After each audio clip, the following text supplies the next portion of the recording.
वासुदेवाय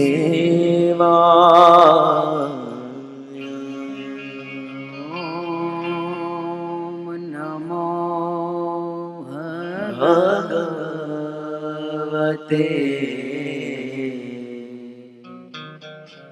वासुदेवाय।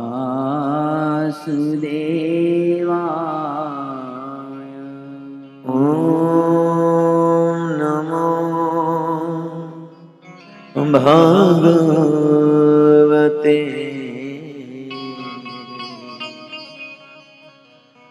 वासुदेवाय।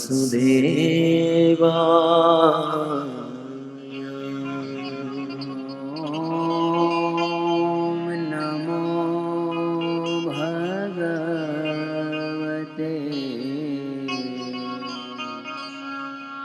वासुदेवाय।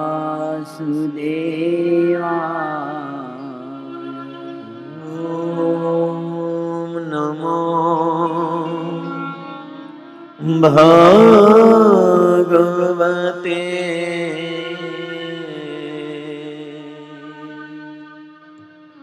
वासुदेवाय।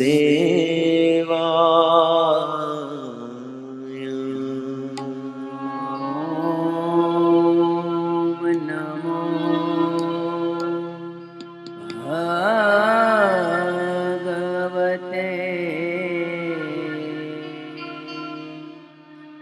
वासुदेवाय।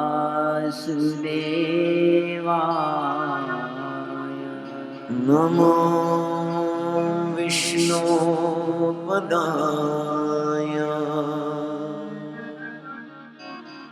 कृष्ण कृष्णाय भूतले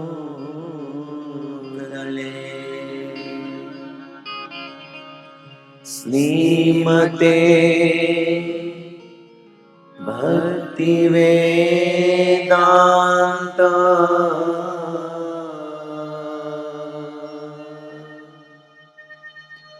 स्वामी इति नामिने।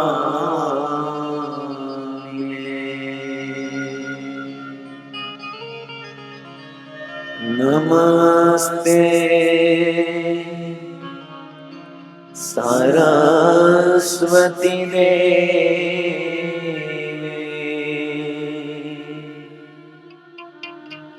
गौरवाणी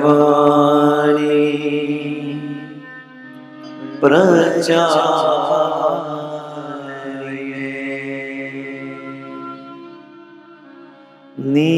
निर्विशेषा शून्यवादी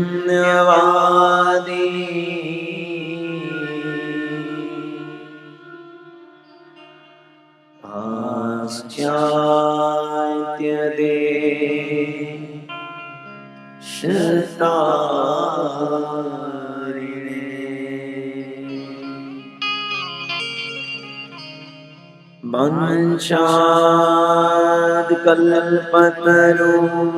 वंशाद्कल्पतरुभ्यश्च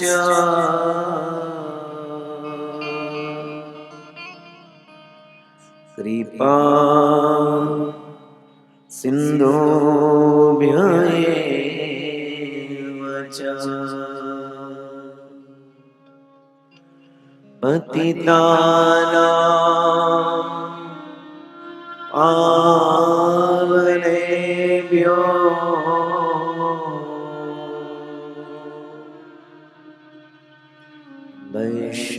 वैष्णवेभ्यो नमो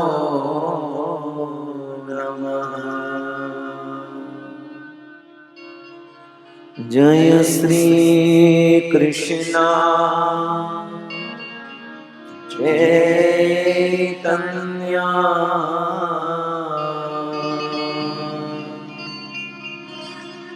प्रभु नित्यानंद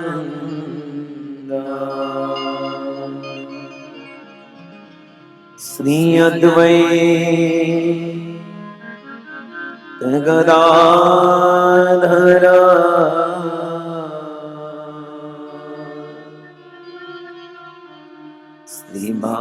श्रीवासादि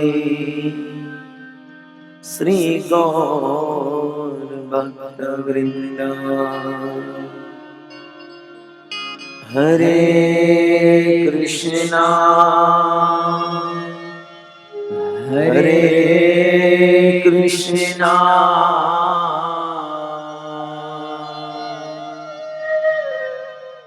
कृष्णा कृष्णा हरे हरे हरे राम हरे राम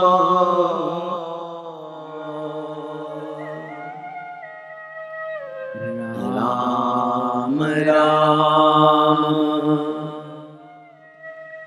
हरे हरे।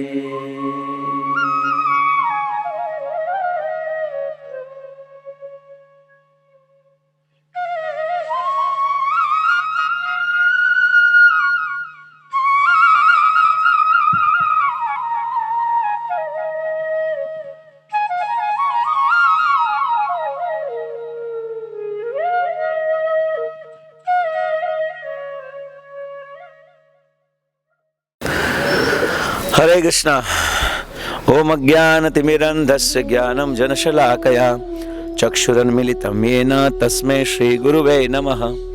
श्रीचैतन्यमनोभीष्टं स्थापितं येन भूतले स्वयं रूपकदा मह्यं ददाति स्वपदान्तिकं।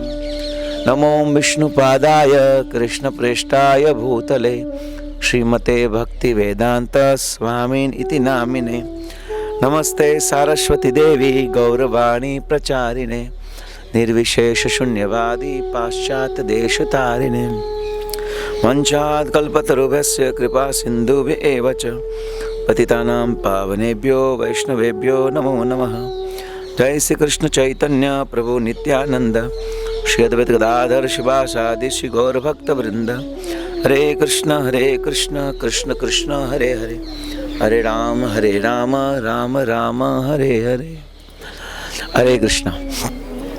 अंतर्राष्ट्रीय कृष्ण भावनम संघ इस्कॉन वराछा मंदिर की ओर से 84 कोस ब्रज मंडल परिक्रमा यात्रा में हम आप सभी वैष्णव भक्तों का स्वागत करते हैं। आज का स्थल अत्यंत महत्वपूर्ण है। हम जिस स्थान पर बैठे हैं उस स्थान को मधुवन कहा जाता है और ये तपस्थली है, क्योंकि यहाँ पर एक महान भक्त ने इस स्थान पर भजन किया था, साधना की थी, जिनके कारण भगवान प्रकट हो गए। भगवान अपना दर्शन देने के लिए प्रकट हो गए।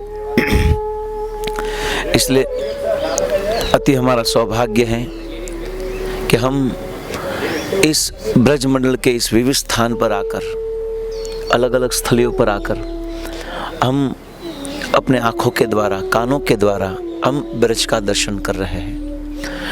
यह अति सौभाग्य की बात है कि हम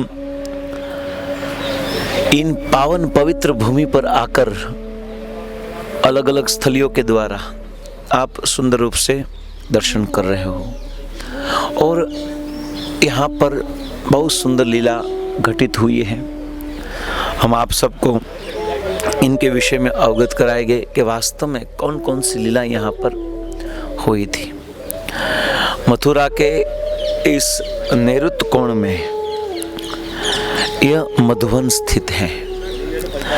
यह ब्रज के प्रसिद्ध 12 वनों में से एक वन है।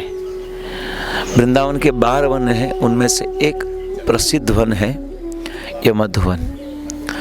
और यहाँ पर खूब सुंदर सतयुग में मधु नामक एक दैत्य भगवान ने यहाँ वध किया था।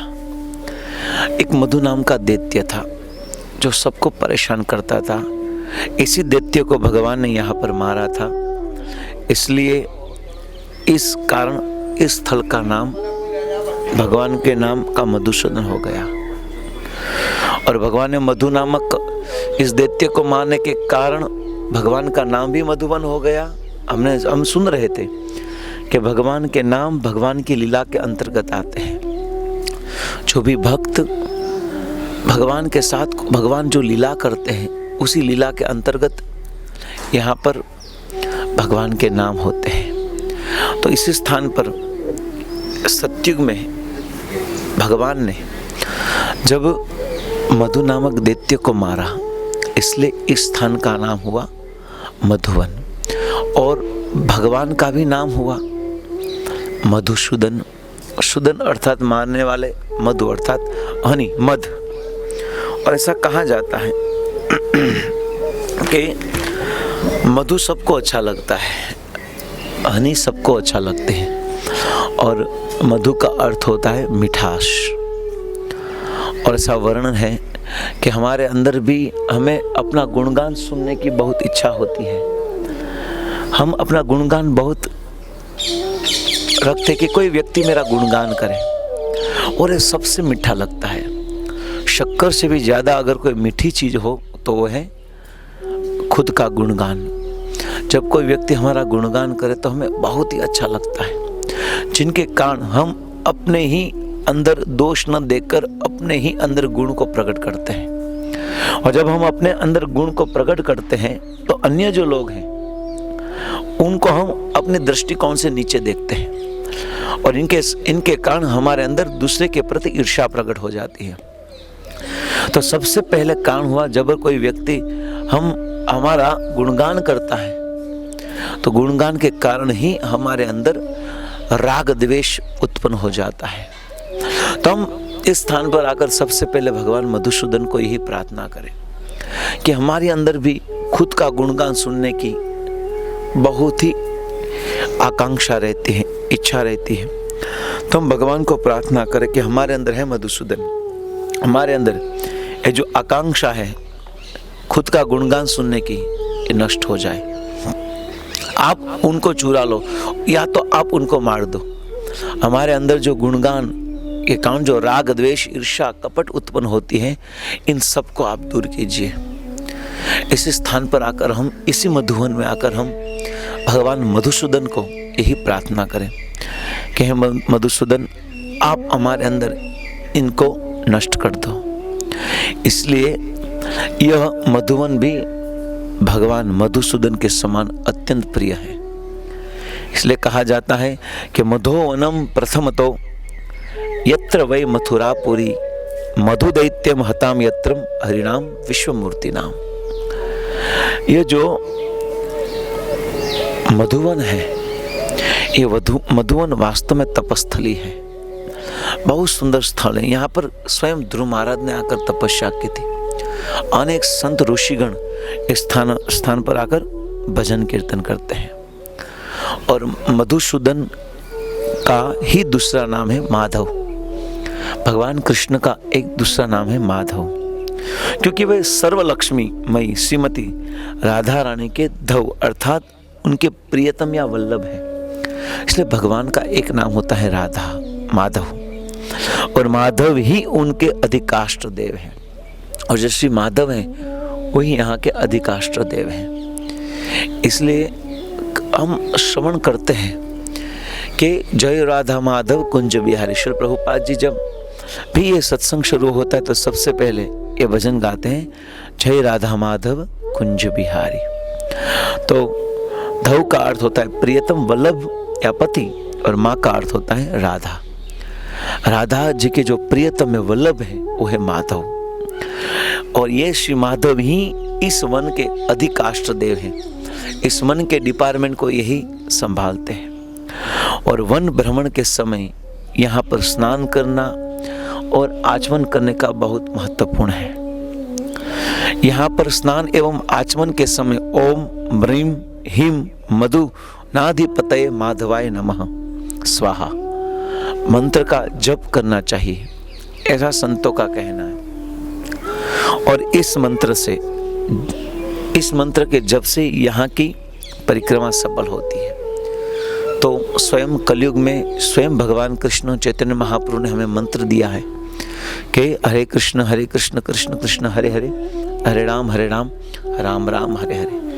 इसी भगवान के नाम की इस महामंत्र के माध्यम से हमें परिक्रमा करनी है और भगवान के नाम का स्मरण करना है।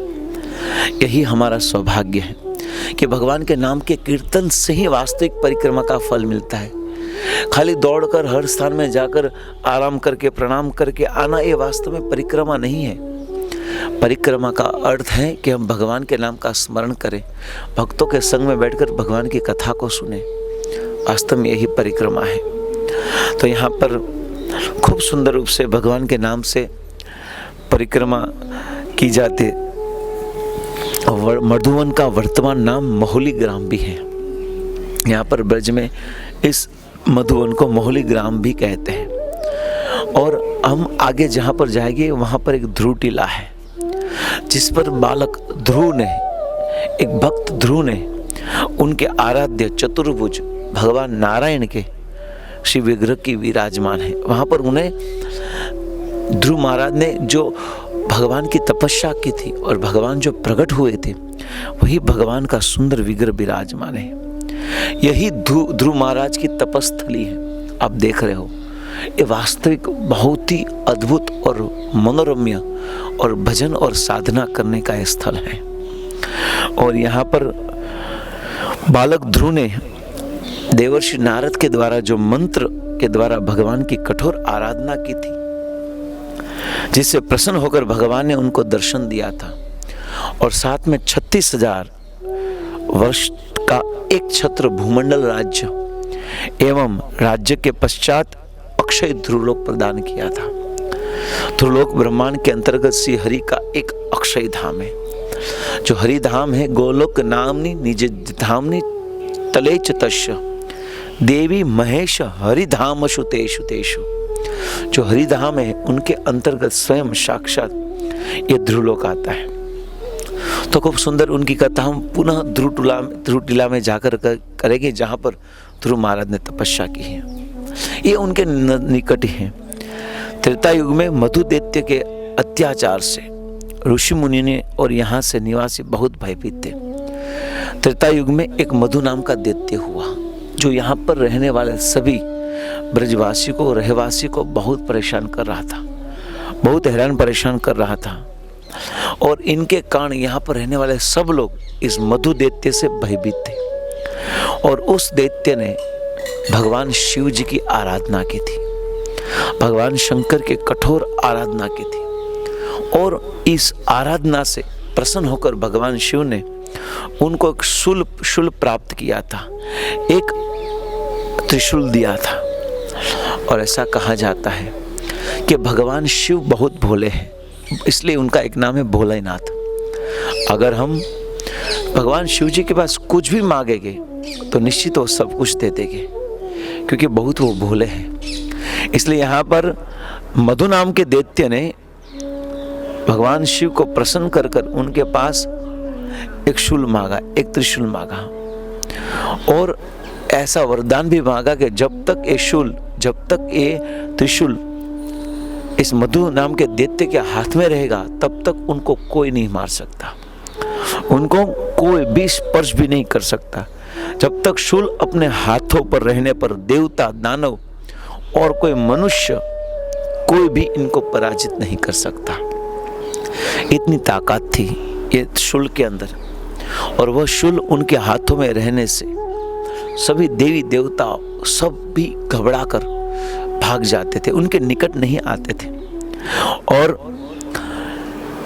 यह इतना पावरफुल था कि कोई भी प्रहार से, कोई भी अस्त्र शस्त्र का प्रहार करो, पर जब तक इस मधु नाम के दैत्य के हाथ में शूल रहेगा, तब तक उनको कोई भी परास्त नहीं कर सकता। और बहुत सुंदर रूप से तब यहाँ पर सूर्यवंश के एक राजकुमार था, किंतु कुसंग में ये कोई सामान्य नहीं था। ऐसा कहा जाता है कि वह एक सूर्यवंश का एक राजकुमार था, किंतु कुसंग में पड़कर वो बड़ा ही क्रूर और सदाचारहीन हो गया। इसलिए उनके पिता ने उसे त्याग दिया, पुत्र के रूप में उनको छोड़ दिया और राज्य से बाहर निकाल दिया। और राज्य से जब बाहर निकाल दिया, तब वो इस स्थान पर, इस मधुवन नाम के स्थान में आ गया। तो देखो हमारा ये कितना सौभाग्य है कि ये जो असुर जो था, उन्होंने एक थोड़ी सी गलती कर दी। ये कहा जाता है कि सूर्यवंश के राजकुमारों में से एक था, परंतु कुसंग के प्रभाव में आकर, इसलिए जीवन में अगर हम प्रगति भक्ति में न कर सके तो चलेगा, परंतु हम कुसंग करके दुर्गति को न करें। इसलिए चैतन्य महाप्रभु श्री प्रभुपाद जी यही कहते हैं। चैतन्य महाप्रभु कहते हैं असंग त्याग यही वैष्णव आचार, और रूप गोस्वामी कहते हैं उत्साह संग त्यागा सतःवृत्ति षड्वीर भक्ति प्रसिद्धति। कुसंग को त्यागना, जो हमारी भक्ति में बाधा है, भक्ति में प्रतिकूल है, ऐसे व्यक्ति को त्याग देना चाहिए, अन्यथा यही हमारे भजन का पतन करा सकता है। और इसी कुसंग के प्रभाव में पड़कर बड़ा ही क्रूर और सदाचार विहीन हो गया। इसलिए उनके पिता ने उसे त्याग दिया, पुत्र के रूप में त्याग दिया कि आज से तू मेरा पुत्र नहीं है। और पिता भी देखो कितना सक्षम है। जो पुत्र अधर्म का आचरण करे, जो धर्म का आचरण न करे और दूसरे को परेशान करे, मारने का काम करे, उन पुत्र को छोड़ देना चाहिए। और यहाँ पर इसी पुत्र को छोड़ दिया, और यही मधु नाम का यह दैत्य इसी स्थल में आकर रुकने लगा। यह वधुवन में, इस वधुवन में रहता रहा, और मधुवन में एक नए राज्य की स्थापना कर, मधुवन में एक नए राज्य की स्थापना, वह सभी को उत्पीड़ित करने लगा। नए राज्य की यहाँ पर स्थापना की और वह सबको परेशान करने लगा।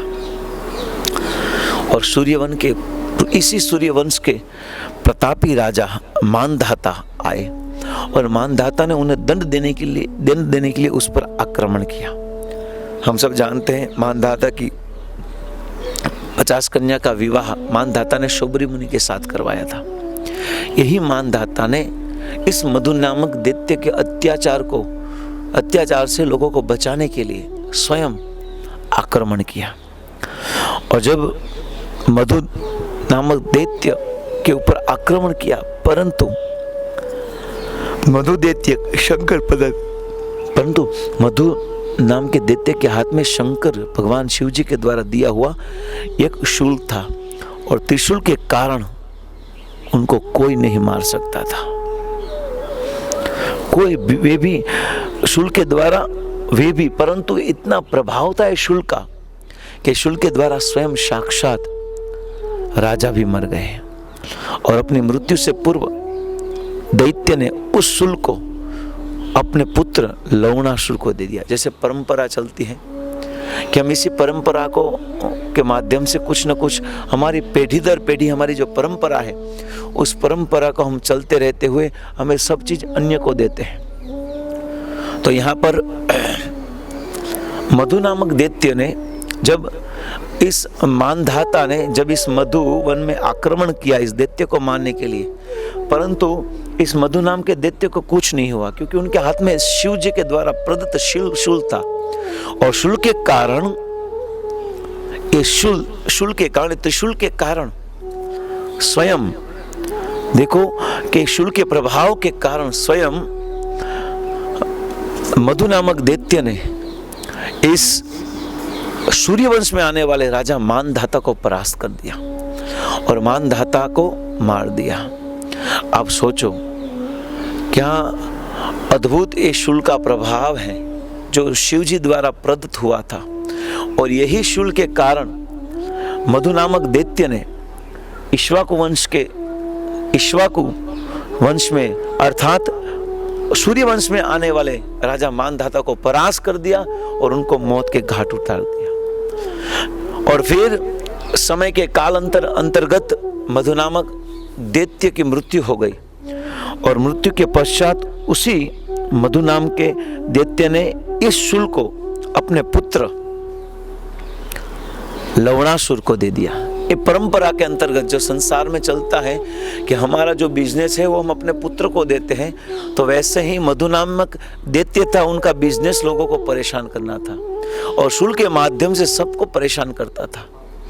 वैसे ही मधु नामक दैत्य ने इसी शूल को अपने पुत्र लवणासुर को दे दिया और यहाँ पर कहा जाता है कि जब तक हाथों में शूल रहता है तब तक उनको कोई नहीं मार सकता था, और उनके कारण ये इनका प्रभाव, उनका आतंक बढ़ने लगा। और जब शूल को पाकर लवणासुर और भी भयंकर हो गया और सबको परेशान करने लगा और उनका अत्याचार बढ़ने लगा, और अत्याचारों से त्रस्त होकर, अत्याचारों से दुख होकर मधुवन के आसपास के जितने भी ऋषि मुनि थे, साधु थे, क्योंकि ये तपस्थली, इस स्थान में आकर लोगों, साधु, ऋषि मुनि, महंत सब तपस्या करते थे। और ऐसा हुआ कि जब इनका आतंक बढ़ गया, अत्याचार बढ़ गया, तो सब ऋषि मुनि ने इकट्ठा होकर प्रभु श्री रामचंद्र के पास गए और रामचंद्र के पास पहुंचे और कहा कि दिनहीन होकर लवणासुर से अपनी रक्षा की प्रार्थना की कि प्रभु कृपा करके आप हमारी रक्षा करो, क्योंकि लवणासुर नामक असुर हमें भजन नहीं करने देता।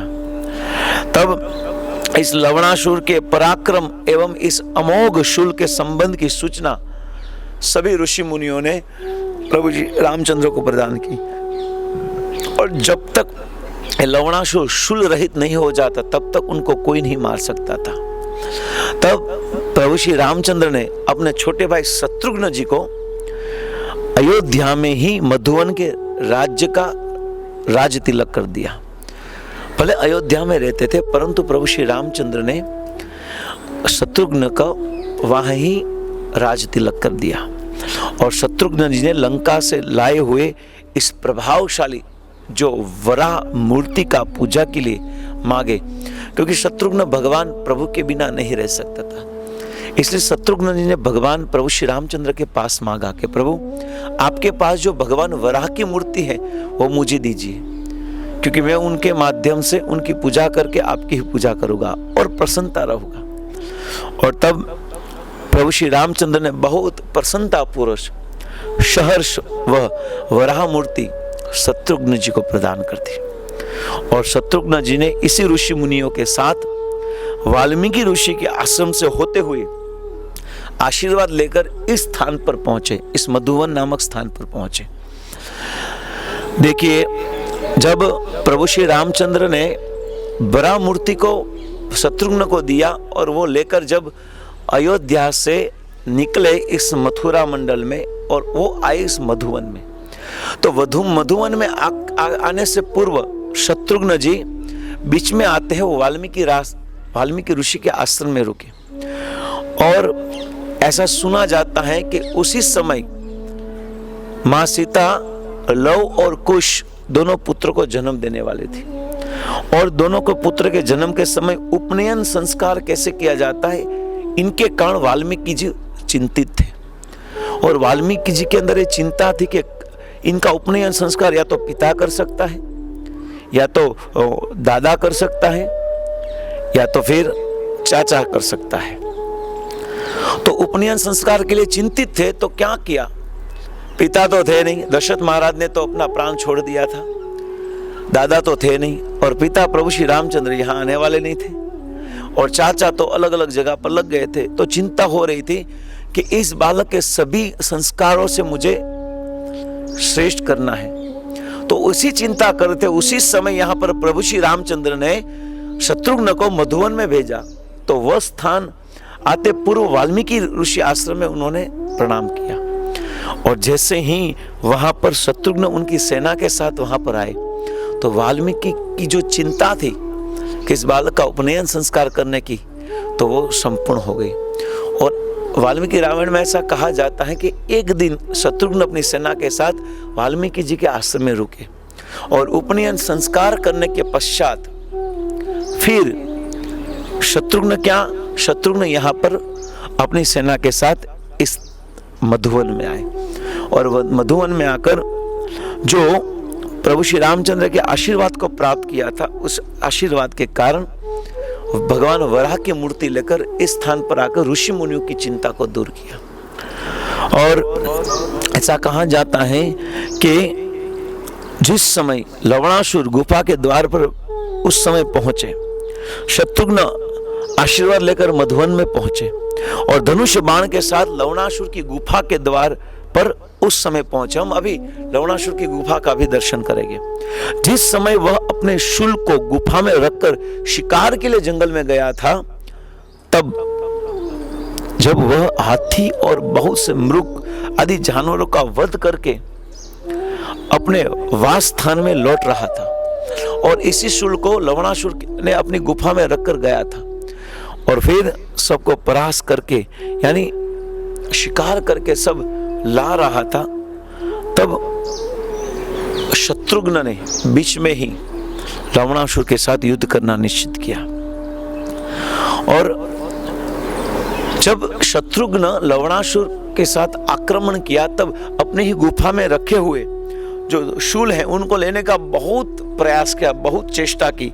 इन प्रकार है ना, इस शूल को मैं ले लूं तो शत्रुघ्न मुझे नहीं मार पाएगा, परंतु शत्रुघ्न जी ने लवणासुर पर ऐसा आक्रमण किया कि वो शूल तक पहुंच ही नहीं पाया।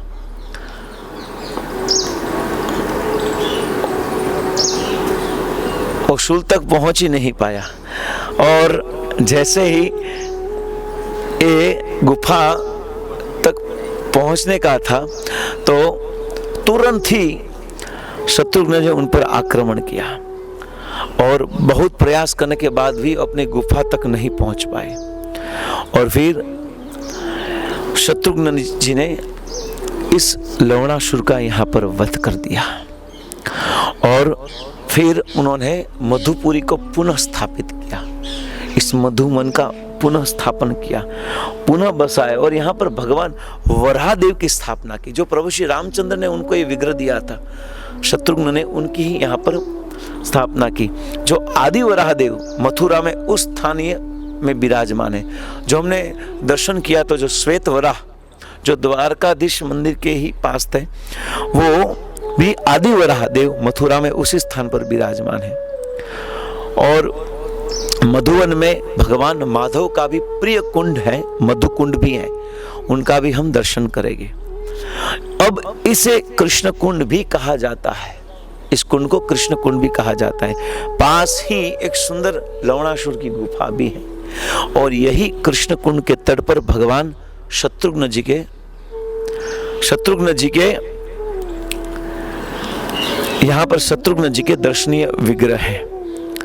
और द्वापर युग के अंत में यहाँ लाखों गौ के पीछे भगवान इस गांव का नाम लेते हुए, गायों का नाम लेते लेते यहाँ पर गोचारण लीला कर देते और कहते थे, ए धोली, ए घुमरी, ए कालिंदी, इस प्रकार पुकारते हुए, हियो हियो, धीरी धीरी, तीरी तीरी ध्वनि करते हुए, अलग अलग नाम के ध्वनि करते हुए, दाऊ जी भैया के साथ मधुर बंसी बजाते हुए, सखाओं के कंधे पर हाथ रख के हंसाते हुए इसी कुंजों में, अट्टारियों में, ओट से, ब्रज रमणियों के से यहाँ ही विचरण करते थे, गोचारण करते थे। वो गोचारण में ग्वाल मंडली के रसीली बहुत सुंदर प्रेम और भाव से हंसी मजाक करते हुए विचरण करते थे। और गोचारण करते समय भगवान कृष्ण और बलराम साथ ही प्रेम और मधु पान कर निहाल हो उठते थे, यहाँ पर मधु का पान करते थे। और व्रज रमणिया गोष्ठ से निकलते एवं लौटते समय जब भगवान आते थे, तब सब ब्रजवासी सोचते थे कि भगवान कृष्ण का दर्शन कब होए। तब इस स्थान पर रहने वाली सभी ब्रजवासी स्त्री भगवान कृष्ण के एक सुंदर मनोहर स्वरूप को देखने के लिए आकर्षित होती थी, और तब भगवान उनकी तिरछी प्रेम भरी चितवनों से भगवान कृष्ण उनकी ओर निहारते थे, और सब ब्रजवासी उनकी आरती उतारते थे। कृष्ण उसे नेत्र भंगी से स्वीकार करते, आंख से, हालांकि भगवान उनको स्वीकार नहीं कर सकते थे, परंतु फिर भी भगवान कृष्ण उन सभी ब्रजवासी को, गोपी को अपने नेत्र के द्वारा नेत्र भंगी से स्वीकार करते थे। और कृष्ण के विरह में यहाँ पर ब्रज बधुए एवं एक पल का समय भी करोड़ों युगों के समान दिखता था, और मिलने का एक युग का समय भी निमेष के समान अनुभव होता था। और मधुवन में गोचारण की लीला भी मधु समान ही होती थी।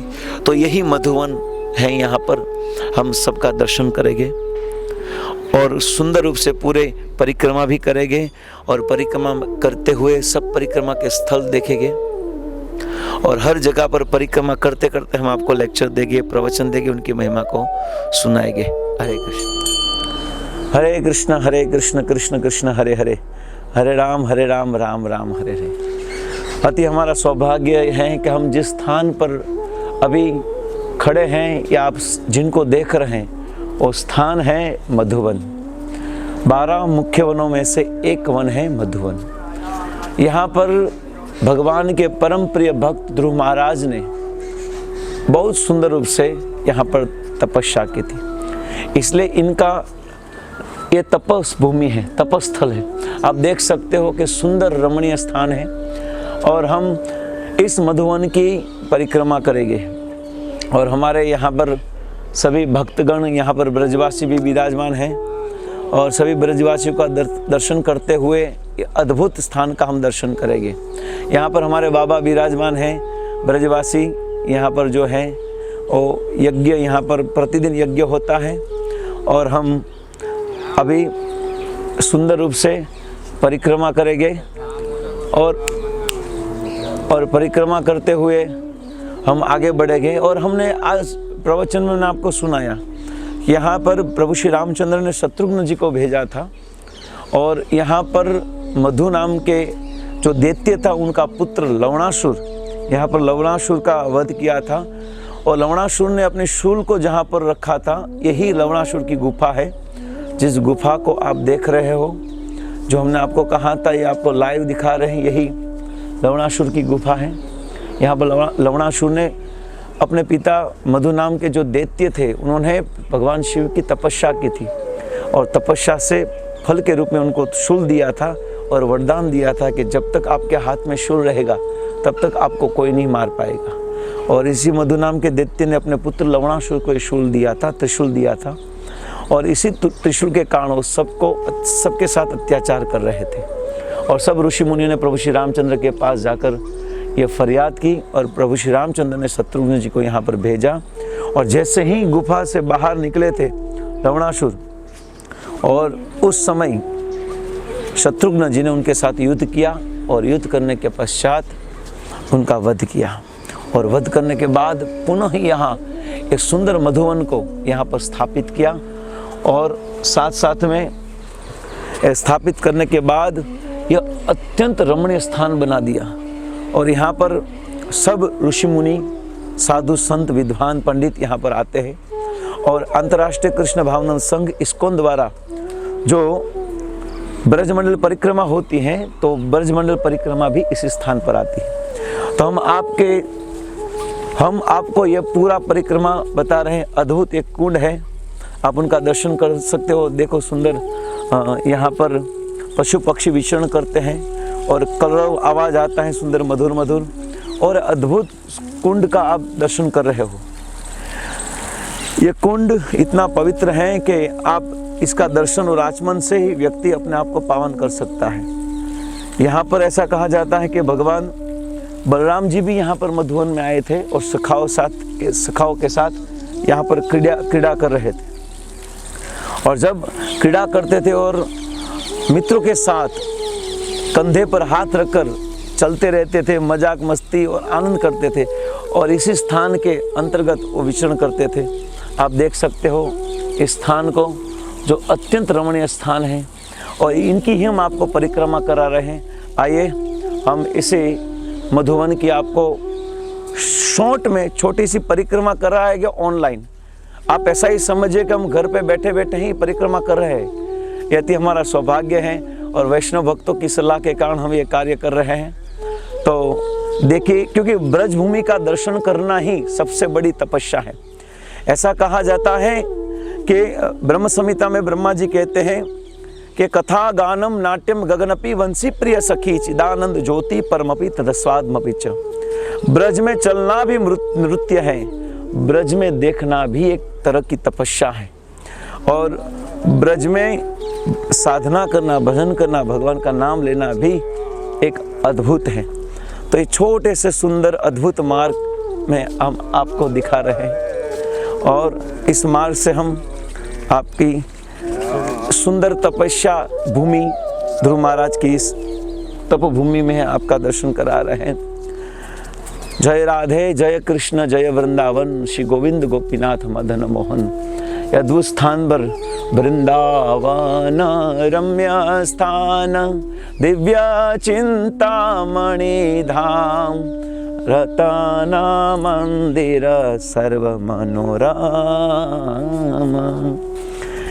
देखिए, आप मन से भी हमारे साथ चल सकते हो, क्योंकि मन से ही आपको बिना खर्चा किए आपको ब्रज का दर्शन करा रहे हैं और साथ साथ में ब्रजवासियों का भी दर्शन करा रहे हैं। देखिए, ये हमारा सौभाग्य है कि आपको वहां पर बैठे हुए इस ब्रजवासियों का दर्शन करने मिल रहा है। राधे राधे बाबा, जय श्री राधे। देखिए, वृंदावन में यही सायरन है। हमारे सूरत में या फिर गुजरात में, भारत में, अमेरिका, लंदन, यूके में जो सायरन होता है वो हॉर्न का होता है, पीप पीप पुपू पीप पीप ऐसा आवाज होता है।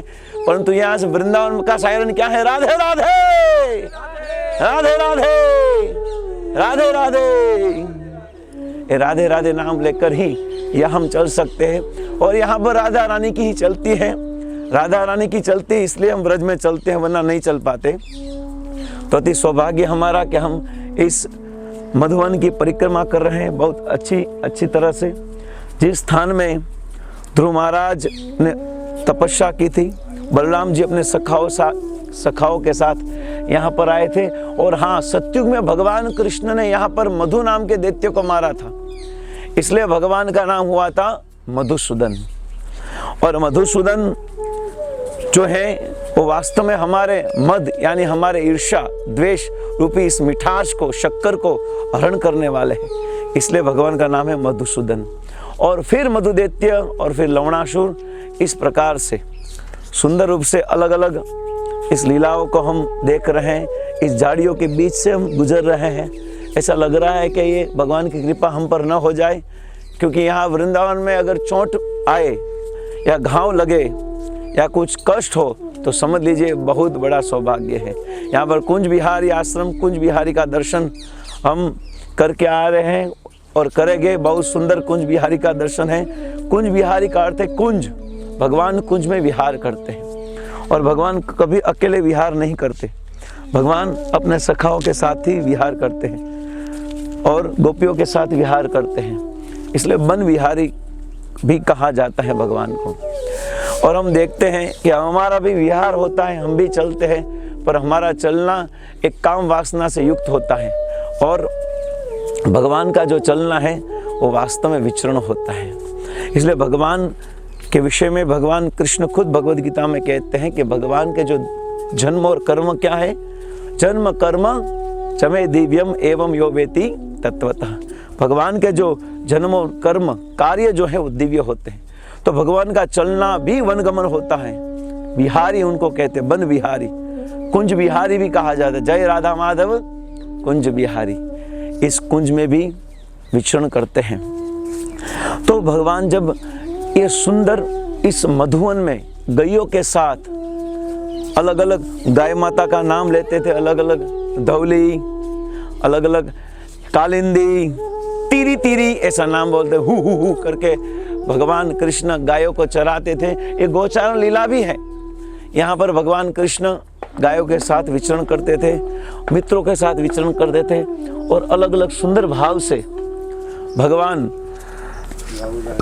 इसी ही गोचारण लीला में खूब आनंद से अपने भक्तों के साथ क्रीड़ा करते थे।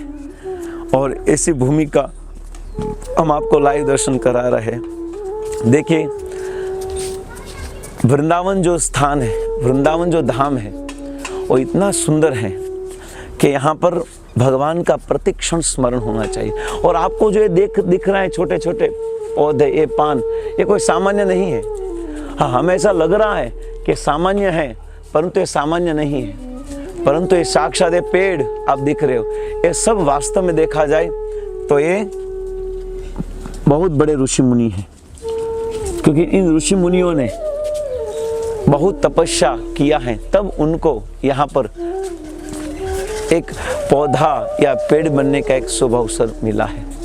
और हम भी भगवान को प्रार्थना करें कि हम भी ब्रज की रज बने, इस ब्रज में हमें रज की प्राप्त हो। गोवर्धन परिक्रमा में हम उद्धव कुंड में थे, तब उद्धव कुंड में हमने देखा था कि उद्धव जी तृण गुल्म के रूप में वहां पर विराजमान है और वहां घास और तिनके के रूप में उद्धव जी रहते हैं।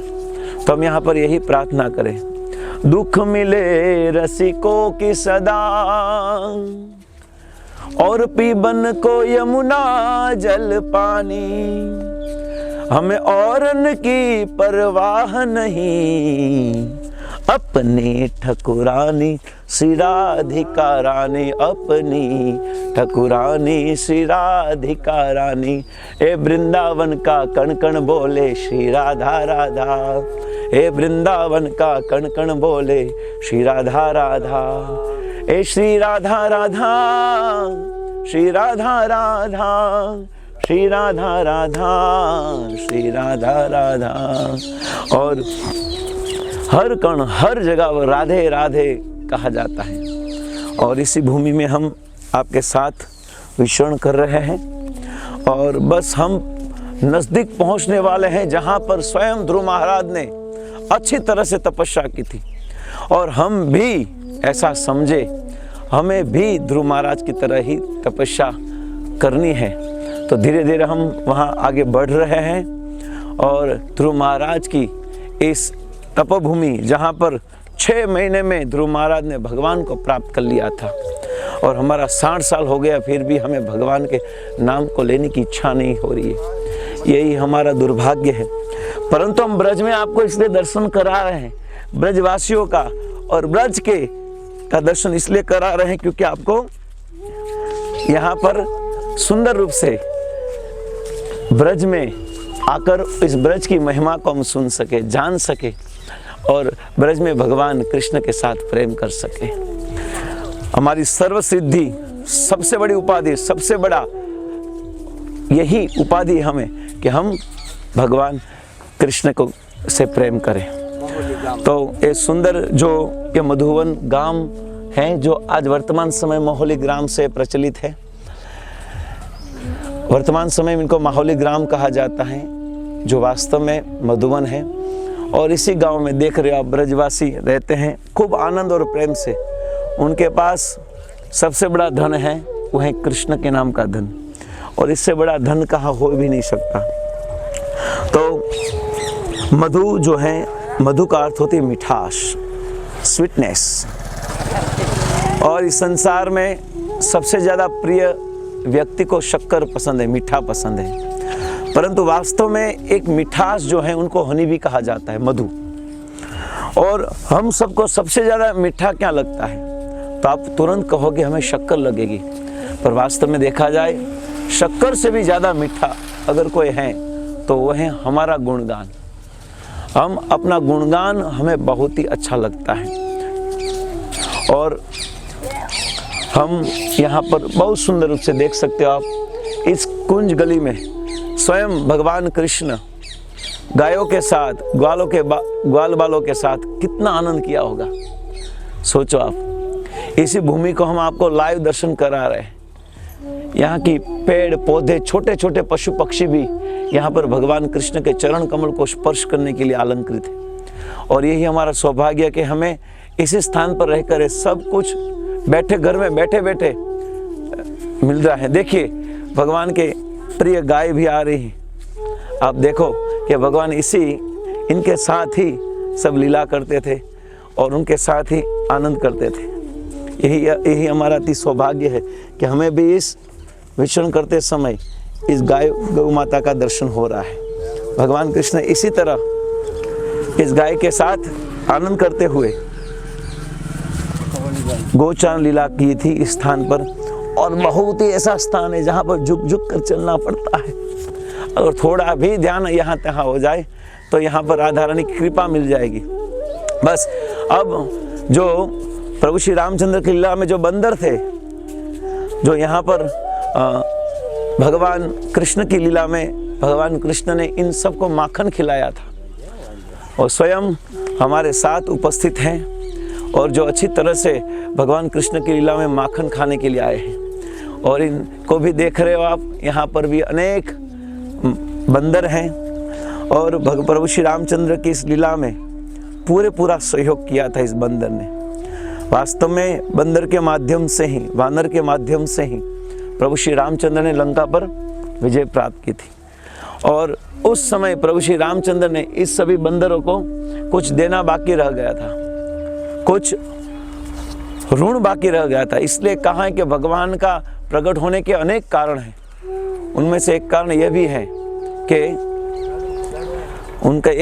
भी है कि इन बंदरों को पगार देना बाकी था। राम अवतार में तो बहुत सेवा की प्रभु श्री रामचंद्र की, पर उनका ऋण चुकाना बाकी था। तो भगवान कृष्ण ने यहाँ पर आकर, कृष्ण अवतार में स्वयं भगवान कृष्ण ने इस बंदरों को माखन खिलाया और माखन खिलाकर इन सभी बंदरों को प्रसन्न किया। तो अब हम पहुंचने वाले हैं एक अद्भुत स्थान पर, जिस स्थान को प्राप्त करने के लिए, उनको देखने के लिए लोग तरसते हैं, परंतु हम उसी स्थान पर बस पहुंचने वाले हैं। हम उस स्थान पर पहुंचने वाले हैं जहां पर मात्र 6 महीने में भगवान को प्रकट किया था ध्रुव महाराज ने। तो ध्रुव महाराज के विषय में हम सब जानते हैं। श्रीमद् भागवत के चतुस्कंध में इनका वर्णन आता है कि ध्रुव महाराज जो 5 साल के थे, ध्रुव महाराज के पिताजी का नाम था उत्तानपाद, और उत्तानपाद की 2 पत्नी थी, एक सुरुचि और एक सुनीति। पहली पत्नी का नाम था सुनीति, परंतु अनेक समय के बाद, अनेक दिन पर दिन व्यतीत होने के बाद भी कोई संतान नहीं थी। इसलिए महाराज बहुत चिंतित थे, और महाराज चिंतित होने के कारण महाराज ने अपनी पत्नी सुनीति को कहा कि अति दुर्भाग्य है कि हमारे कोई संतान नहीं है, हमारे इस राज्य को आगे बढ़ाने वाला कोई नहीं है।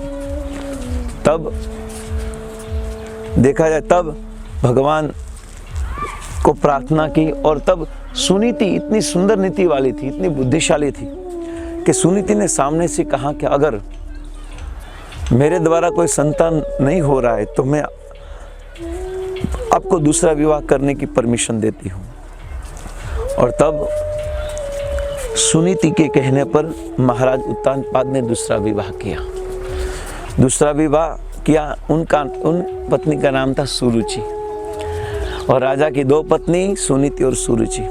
पर जैसे ही सुरुचि विवाह करके इस स्थान पर आई, अपने महल में आई, तो तुरंत ही उन्होंने कहा उन सुरुचि की पूजा करने के लिए इस राजा की पत्नी उत्तानपाद की पत्नी सुरुचि के पास जैसे ही सुनीति आई, उनकी पूजा आरती करने के लिए तुरंत ही सुरुचि ने कहा, महाराज ये कौन है? महाराज ये कौन है? बोले ये मेरी पहली पत्नी है। तो फिर ध्रुव महाराज उत्तानपाद ने कहा कि मेरी सुरुचि को अच्छा नहीं लगा कि मेरे होते हुए दूसरी स्त्री कौन है, मैं उनके साथ नहीं रह पाऊंगी। अगर आपको मेरे साथ रहना है और मुझे इस महल में रहना है तो एक शर्त है कि आपको इनको बाहर निकालना पड़ेगा। तब महाराज उत्तानपाद अपने हृदय पर पत्थर रखकर अपनी दूसरी पत्नी सुनीति को कहा कि ये सुरुचि ऐसा कह रही है कि आपको बाहर निकलना पड़ेगा। तब उनके कहने पर उत्तानपाद ने सुरुचि को कहने पर सुनीति को घर से बाहर निकाल दिया, महल से बाहर निकाल दिया, और फिर रहने लगे। महल के बाहर सुनीति के लिए एक सुंदर रहने की व्यवस्था कर दी महाराज ने, और धीरे धीरे समय व्यतीत हो रहा था। सुरुचि और सुनीति दोनों गर्भवती हुई और दोनों को बालक हुआ। सुनीति के द्वारा जो बालक हुआ उनका नाम पड़ा ध्रुव, और सुरुचि के जो द्वारा नाम पड़ा उत्तम। तो दोनों बालक हुए और दोनों एक ही साथ खेलते थे, क्योंकि बालक का स्वभाव ही होता है। तो दोनों एक ही साथ वहाँ पर खेलते थे, राजमहल में खेलते थे, अपने पिता के साथ खेलते थे। परंतु एक दिन एक ऐसी घटना हुई जिस घटना के कारण ध्रुव महाराज बहुत चिंतित हो गए।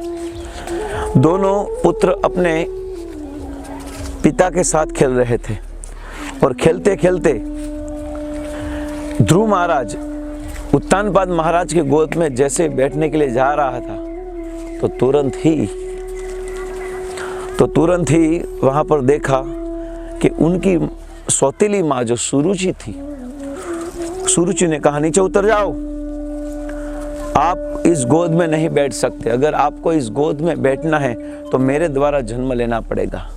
तुम इसलिए अपने राजा की गोद में नहीं बैठ पा रहे हो क्योंकि तुम्हारा जन्म मेरे द्वारा नहीं हुआ, दूसरी महाराज की दूसरी पत्नी के साथ हुआ है, दूसरी पत्नी के द्वारा हुआ है।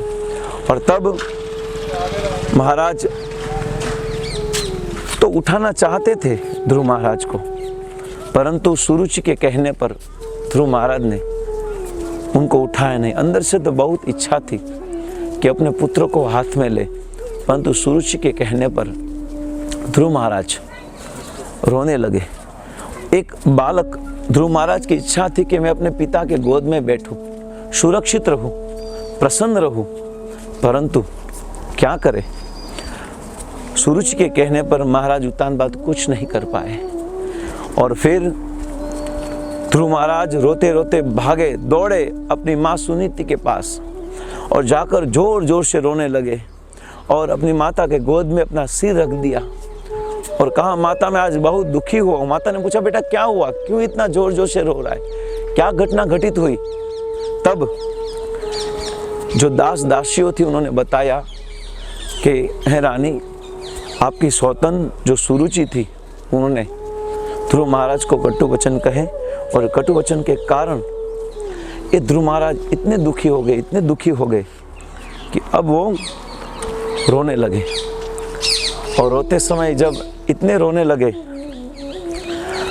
तो क्या करे, ध्रुव महाराज के सिर पर हाथ घुमाकर सुनीति उनको शांत करवा रही थी। बेटा शांत हो जा, क्यों रो रहा है? माँ मुझे अपने पिता के गोद में बैठने नहीं दिया। सुरुचि माता ने बोले, बेटा ये हमारा दुर्भाग्य है, ये हमारा कर्म है, हमारा कर्म ही इतना खराब है जिनके कारण हम इस राजा के महल में भी नहीं रह सकते, ये अपना बड़ा दुर्भाग्य है।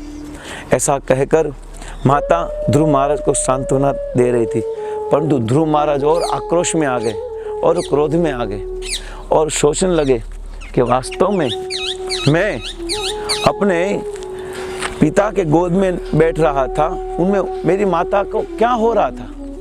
और तब ध्रुव महाराज को बहुत समझाने के बाद भी ध्रुव महाराज नहीं समझे। ध्रुव महाराज को समझाने का प्रयास तो कर रहे थे, पर ध्रुव महाराज नहीं समझ रहे थे। और फिर ध्रुव महाराज दुखी हो गए, परंतु माता ने बहुत सुंदर उपदेश दिया कि बेटा देख, अगर कोई व्यक्ति हमें कोई दुख देता है तो वास्तविक को हमें दुखी नहीं करता, हमारा कर्म ही हमें दुख देता है। वास्तव में कोई भी व्यक्ति हमें परेशान नहीं कर सकता, दुखी नहीं कर सकता, हमारा कर्म ही हमें दुखी कर सकता। ऐसा कहकर ध्रुव महाराज को सांत्वना दी। परंतु ध्रुव महाराज ने निर्णय कर लिया था कि नहीं माँ, मुझे वास्तव में अगर अपने पिता से भी ज्यादा और बड़ा राज्य में प्राप्त करूंगा, मुझे नहीं राज्य चाहिए, मेरे पिता के पिता अर्थात मनु के पिता ब्रह्मा जी से भी बड़ा राज्य चाहिए मुझे। ये राज्य मुझे पसंद नहीं है और मैं एक राज्य कैसे मिले, इस श्रेष्ठ पद को मैं कैसे प्राप्त करूं, कृपा करके माता मुझे संदेश दीजिए, ये उपदेश दीजिए, क्योंकि मैं ये कहना चाहता हूं, मैं करना चाहता हूं कि मुझे ऐसा उपदेश, ऐसा संदेश दीजिए जिनके कारण मैं अपने पिता के पिता से भी बड़ा राज्य प्राप्त कर सकूं। और उनको यही अभिमान था ना कि राजा के पुत्र बनने का, मैं सबसे बड़ा राजा बनूंगा, माता मुझे रास्ता बताइए। तब देखिए सुनीति ने ध्रुव महाराज को कोई गलत रास्ता नहीं दिखाया, पर उन्होंने कहा कि बेटा इस संसार में अगर तेरी इच्छा को पूर्ण करना है तो एक ही चीज कर, तेरे मनोरथ को पूर्ण करना है तो संसार में भगवान कृष्ण ही, विष्णु ही सबकी इच्छा को पूर्ण करते हैं। तो तुम जाओ और विष्णु भगवान के पास जाओ, उनको प्रसन्न करो, उनकी तपस्या करो, और जब प्रसन्न हो जाए तब हम उनके पास आपको जो भी चाहे वो मांग सकते हैं, क्योंकि देने में वो सर्व समर्थ है। तो आप जाओ, जहाँ पर ऋषि मुनि संत जिस मार्ग पर गए हो उस मार्ग का अनुसरण करो और वहाँ पर जाकर भगवान को प्रसन्न करो, और भगवान प्रसन्न हो जाए तब अपने मनोरथ की जो मनोवांछित इच्छा है उनके पास मांग लो। अब ध्रुव महाराज किस तरह से कहाँ पर तपस्या कर रहे हैं उस स्थान पर हम लेकर जा रहे हैं। और फिर ध्रुव महाराज गए, ध्रुव महाराज तपस्या करने के लिए वन में गए। एक 5 साल के ध्रुव को देखो, भगवान अपनी इच्छा को प्राप्त करने की कितनी इच्छा थी, क्या मनोरथ था, और इस मनोरथ को प्राप्त करने के लिए ध्रुव महाराज तपस्या कर रहे हैं और हम भी तपस्या कर रहे हैं। और तपस्या करते करते इस स्थान पर पहुंचे जिनका नाम है ध्रुव टीला। और इस स्थान पर पहुंचने से पूर्व उनको नारद जी का मिलन हुआ और नारद जी ने ध्रुव महाराज को कहा, बहुत परीक्षा ली, परंतु नारद जी ने ध्रुव महाराज की बहुत परीक्षा ली, परंतु सभी परीक्षा में सफल हो गए। और सफल होने के बाद ध्रुव महाराज को मंत्र दिया, और मंत्र दिया कि आप जाओ और इसी स्थान पर मधुवन नामक स्थान पर आकर आप इस मंत्र का जप करो, आपको अपनी इच्छा पूर्ण हो जाएगी। तो ध्रुव महाराज इसी स्थान पर यहाँ पर आए और तपस्या की। जो ध्रुव महाराज ने जो नारद जी ने जो मंत्र दिया था, ओम नमो भगवते वासुदेवाय, 1 महीने में खाली पत्ते खा रहे थे, दूसरे महीने में 6 दिन में 1 बार बेर खा रहे थे, 3 महीने, तीसरे महीने में 9 दिन में 1 बार सूखा पान, चौथे महीने में 12 दिन में 1 बार पानी, 5वें महीने में 15 दिन में 1 बार श्वास लेते थे, और 6ठे महीने में श्वास लेना भी छोड़ दिया। इतनी सुंदर तपस्या करने के कारण पूरे हर जगह पर तीनों लोकों में हवा का चलन बंद हो गया और स्वयं भगवान प्रकट हो गए। और भगवान प्रकट होकर ध्रुव महाराज को अपनी इच्छा जो भी थी बताई। तब ध्रुव महाराज को कहा भगवान ने, बेटा मांग तुझे क्या चाहिए। तब ध्रुव महाराज ने कहा कि प्रभु, मैं तो आया था यहाँ पर कांच का टुकड़ा लेने के लिए, परंतु मुझे ओरिजिनल मणि मिल गया और ओरिजिनल रत्न मणि मिल गया। और ये भगवान चतुर्भुज शंख चक्र गदा पद्म में भगवान विराजमान प्रकट होकर ध्रुव महाराज की इच्छा को पूर्ण किया। और ध्रुव महाराज को 36,000 वर्षों तक शासन काल तक राज्य प्रदान किया, और उनके बाद उनको ध्रुवलोक प्रदान किया। जो ध्रुवलोक हरिधाम सुतेषु तेषु, जो हरिधाम के लोक हैं उनमें से एक लोक है ध्रुवलोक। तो इसी स्थान पर हम यहाँ पर विराजमान हैं, यही स्थान ध्रुव टीला है। यहाँ ध्रुव महाराज ने खूब सुंदर रूप से तपस्या की थी। वर्तमान समय में यहाँ पर सुंदर मंदिर बन गया है, और मंदिर के माध्यम से हम एक छोटी सी परिक्रमा भी कर लेते हैं। आइए हम भगवान के परिक्रमा भी करते हैं मंत्र लेकर, हरे कृष्ण। परंतु यहाँ पर लॉकडाउन के कारण यहाँ भी लॉक लगा हुआ है, तो हम ऐसे ही मन से हम प्रदक्षिणा कर सकते। वैसे तो कर ही लिए हमने, पर फिर भी तो इस प्रकार आज हम ध्रुवन के इस सुंदर दिन का हम मधुवन में बाबा जी भी का हम बाबा जी थोड़ा आशीर्वाद दे दीजिए हम सबको। यहाँ पर जो मंदिर को संभालते हैं हमारे बाबा जी, और ये ध्रुव नारायण तपोस्थली है। यहाँ ध्रुव जी ने 5 वर्ष में तपस्या करी, तो उन्हें 6 महीना में नारायण भगवान ने दर्शन दिए। पूरे 6 महीना भी नहीं हुए। यहाँ से 12 किलोमीटर गरुड़ गोविंद जी का मंदिर है। भगवान ने वहाँ एक पैर रखा है, दूसरा पैर यहाँ पर रखा है। फिर यहाँ पर त्रेता युग में शत्रुघ्न जी आए हैं, लवलासन नाम के दैत्य को मारा यहाँ पर, तो उसका नाम पड़ गया मधुपुरी। द्वापर में कृष्ण जी। हरे कृष्णा बोलो, हरे कृष्णा कृष्ण कृष्ण हरे हरे, हरे राम राम राम हरे हरे, हरे कृष्णा। तो इसी मधुवन की परिक्रमा में हम आप सभी का पुनः स्वागत करते हैं। आज हम जिस स्थान पर उपस्थित हैं वो स्थान है ब्रजवासियों के साथ हम बैठे हैं, और कृष्ण कुंड के निकट ही बैठे हैं, दाऊ जी के मंदिर के पास और गोपाल जी के मंदिर के सामने बैठे हैं। एक खूब अत्यंत रमणीय स्थान है। हमारा सौभाग्य है आप सबका कि आपको ब्रजवासियों का दर्शन करने मिल रहा है, क्योंकि यहाँ पर अनंत अनंत जन्मों के बाद, तपस्या करने के बाद, यज्ञ करने के बाद, शास्त्र के अध्ययन करने के बाद और अनंत अनंत दान देने के बाद व्यक्ति को ब्रज में निवास मिलता है, ब्रज में जन्म मिलता है। तो सोचो ब्रजवासी कितने सौभाग्यशाली हैं। तो ऐसे ब्रजवासियों का दर्शन मात्र से हमारे हृदय में करोड़ों जन्म के कलमश भी नष्ट हो जाते हैं। इसलिए हम सब ब्रजवासियों के साथ आपको दर्शन कराएं और जोर से बोले राधे राधे राधे राधे।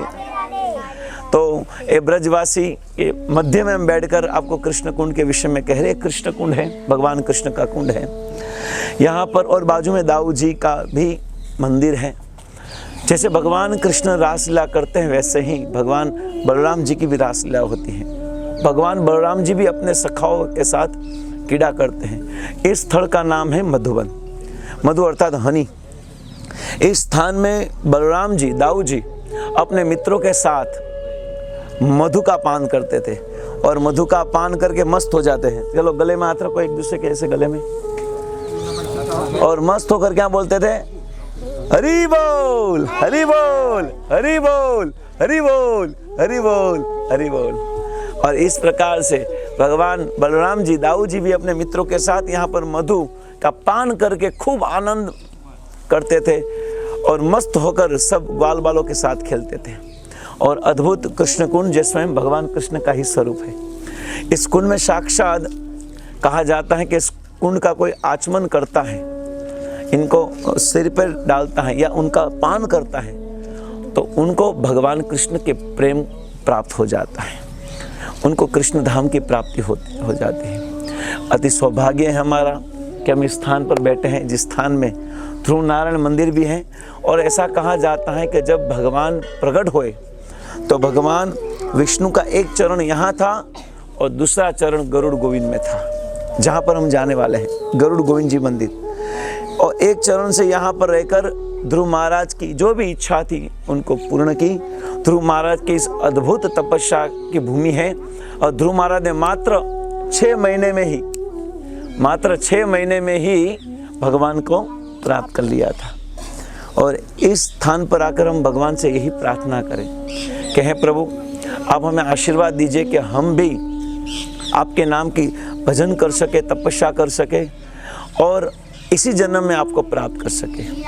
ये सौभाग्य है कि जब हम भगवान कृष्ण का भजन करते हैं, भक्ति का सार भगवान को प्राप्त करना है। अद्भुत स्थान है। और यहाँ पर पौराणिक स्थान भी है, गोपाल जी का मंदिर भी है यहाँ पर, जहाँ पर बहुत पुराना ठाकुर जी विराजमान है, उनका भी हम दर्शन करेंगे। और साथ साथ में दाऊ जी का भी मंदिर है, क्योंकि दाऊ जी यहाँ पर भगवान के अपने मित्रों के साथ खूब क्रीड़ा करते थे, ग्वाल बालों के साथ, और खेल खेलते थे और मधु का पान करते थे। वास्तव में मधु अर्थात हनी और अत्यंत मधुर होती है, रसमय होती है, रसास्वादनीय होती है, और उनका सेवन करने से ही वास्तव में स्वास्थ्य के लिए भी अच्छा होता है। इसलिए इस स्थान का नाम भी कहा जाता है मधुवन, क्योंकि यहाँ पर मधु नाम के दैत्य को भी मारा गया था। और इस स्थान पर स्वयं भगवान कृष्ण ग्वाल बाल सब अच्छी तरह से यहाँ खेलते थे, इस कृष्ण कुंड में स्नान करते थे और खूब आनंद करते थे। देखिए, भगवान कृष्ण के स्पर्श हुआ, भगवान के भक्तों के स्पर्श हुआ, ये जल साक्षात भगवान के समान ही बन जाता है। यह जो कुंड है वो कुंड नहीं पर साक्षात भगवान कृष्ण ही है, बलराम ही है, और उनके ग्वाल बाल के साथ यहाँ पर आनंद प्रमोद लीला होती थी। यहाँ भगवान कृष्ण और बलराम इस स्थान पर गायों को चराते थे, गाय और बछड़े को चराते थे, और खूब आनंद करते हुए गायों को आवाज़ करते, चलो तिरी तिरी तिरी तिरी तिरी तिरी करते हुए, और अलग अलग नाम देते थे। हमारे गांव में गाय को चलाने का अलग नाम है, परंतु यहाँ पर अलग अलग नाम से भगवान कृष्ण गौ को बुलाते थे और गौ को चराते थे, उनकी पूंछ पकड़ लेते थे, कभी उनको पकड़ लेते थे, और गाय भी भगवान कृष्ण को भी प्रेम करती थी। इसलिए कहा जाता है कि जब नंद बाबा ने भगवान कृष्ण को गौ चरण की लीला के लिए परमिशन दिया, तब उनको कहा कि आप पादुका पहन लो, आप राजा के पुत्र हो। तब भगवान ने कहा नहीं, सभी गायों को पहले पादुका पहनाओ, चप्पल पहनाओ, बाद में हम पहनेंगे। ये बात सुनकर गाय इतनी प्रसन्न हो गई कि भगवान ने भी चरण नहीं पहना, पादुका नहीं पहना। इसलिए गैया जब चलती थी तब बड़े बड़े पत्थर को तोड़ तोड़ कर उनको एकदम मुलायम कर देती थी। जिनके कारण भगवान कृष्ण और बलराम अच्छी तरह से चल सके, उनको कोई कष्ट, पैर में कष्ट न हो, इसलिए सब गैया खूब आनंद और भाव से यहाँ पर चलती थी, जिनके पीछे भगवान कृष्ण चलते थे। और छोटी छोटी गैया छोटे छोटे ग्वाल, बोलो छोटी छोटी गैया छोटे छोटे ग्वाल, छोटो सो मेरो मदन गोपाल, बोलो छोटो सो मेरो मदन गोपाल। और इस प्रकार भगवान कृष्ण यहाँ पर गायों का चराते थे। ये गोचारण लीला है, ये मधुनाम और कृष्ण कुंड, बाजू में दाऊ जी का मंदिर और सामने गोपाल जी के मंदिर का हम दर्शन करेंगे। धन्यवाद। आइए हम राधे राधे बोलते थे। राधे राधे राधे राधे, जय जय श्री राधे श्याम। हरे कृष्ण।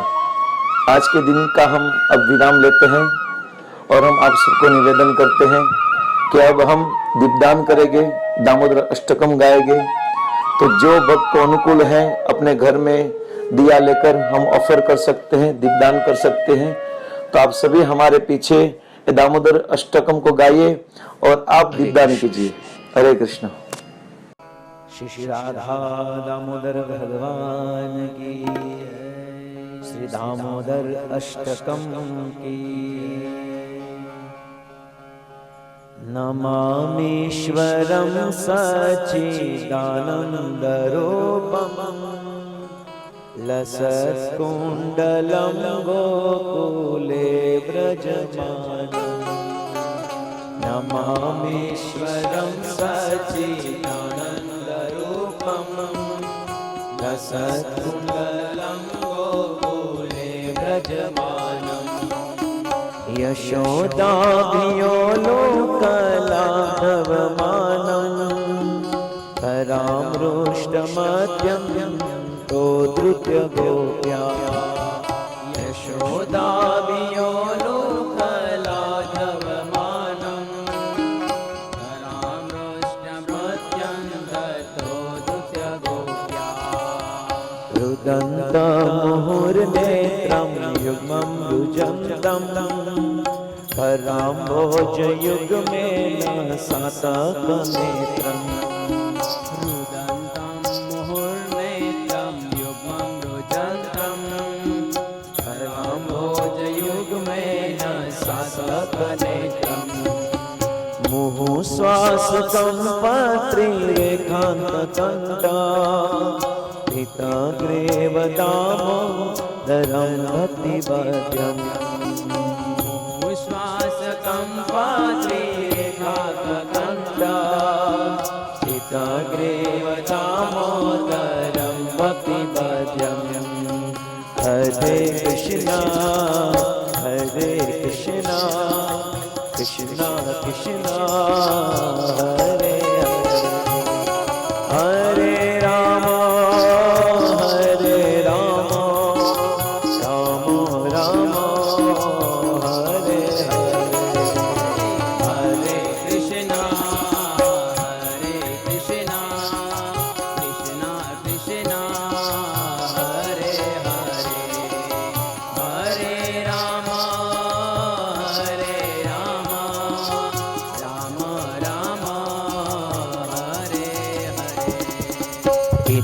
त्वक्षलीलाभिरानन्दकुण्डे स्वघोषं निमञ्जन्तं मह्यापयन्तम्। इति तत्स्वलीलाभिरानन्दकुण्डे स्वघोषं निमञ्जन्तं मह्यापयन्तम्। त्वदीये सिताग्नेषु भक्ते जितत्वम् पुनः प्रेमतस्तं शतावृत्ति वन्दे। मदीयेषु तत्रेषु भक्तेजितत्वं पुनः प्रेमतस्तं शतावृत्ति वन्दे। वरं देवमोक्षं न मोक्षं वदिं वा न चान्नं वृणेऽहं वर्षादपि वा।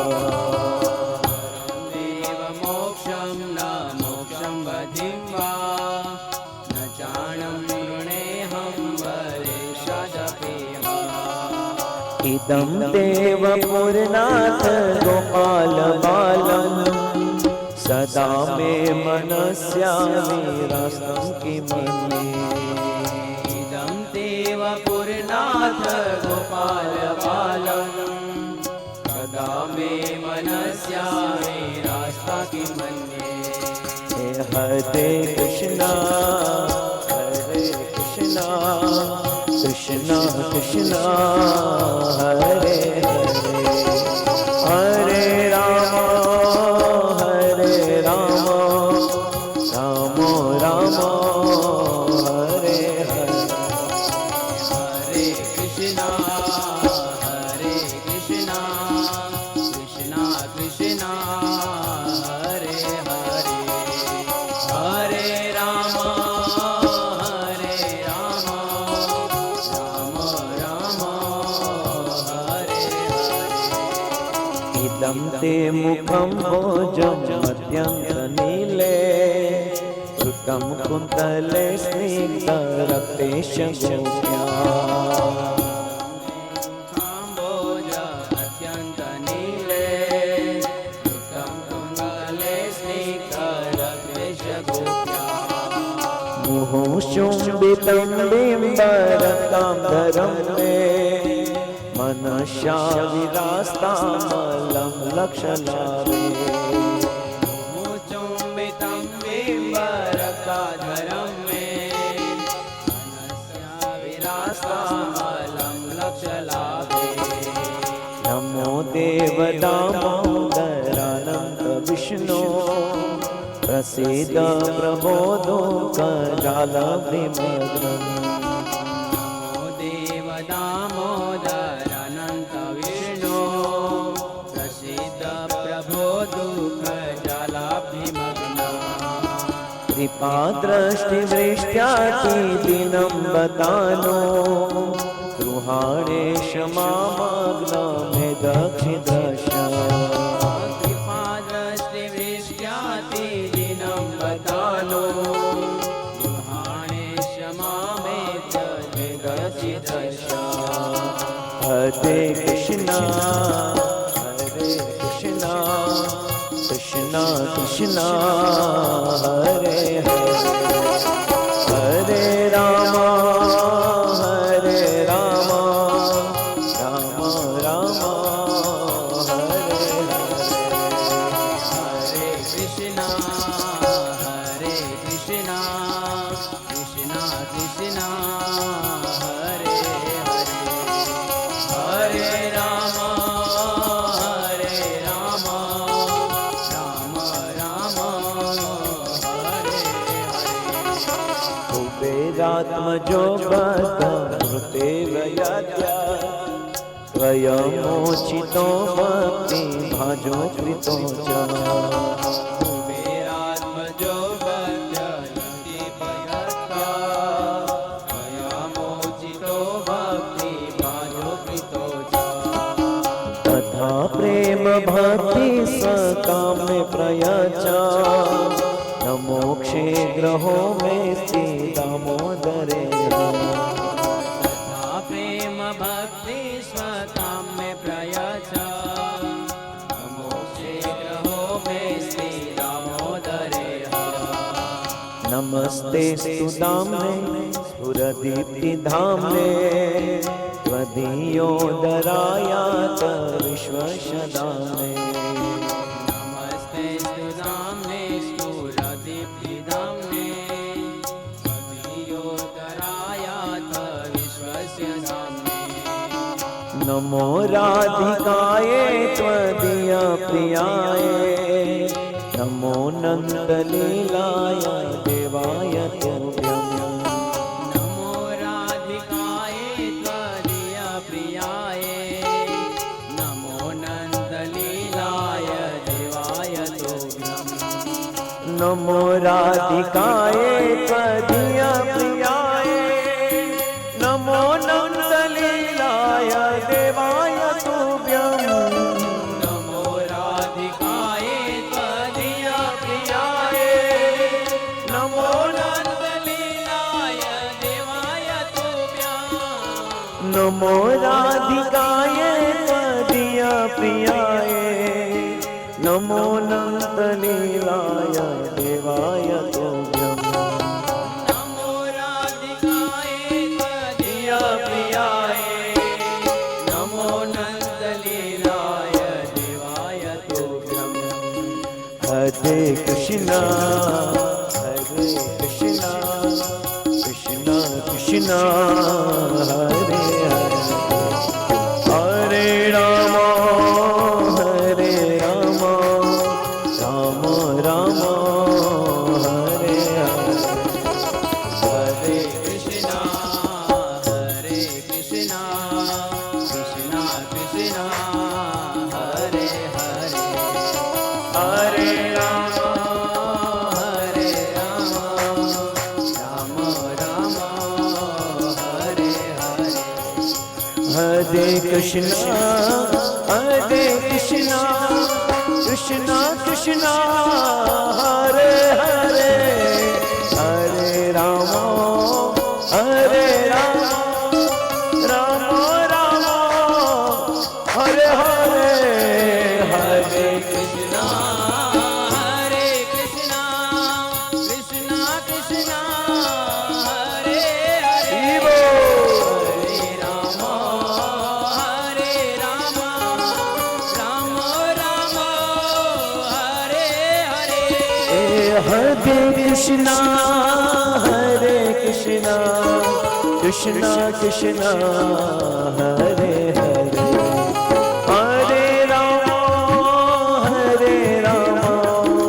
राम राम हरे हरे हरे कृष्णा कृष्णा कृष्णा हरे हरे हरे राम राम राम हरे हरे जय राधा दामोदर राधा दामोदर राधा दामोदर राधे राधे राधा दामोदर राधा दामोदर राधा दामोदर राधे राधे हरि बोल हरि बोल हरि बोल हरि बोल हरि बोल हरि बोल हरि बोल हरि बोल बोल हरि बोल हरि बोल हरि बोल हरि बोल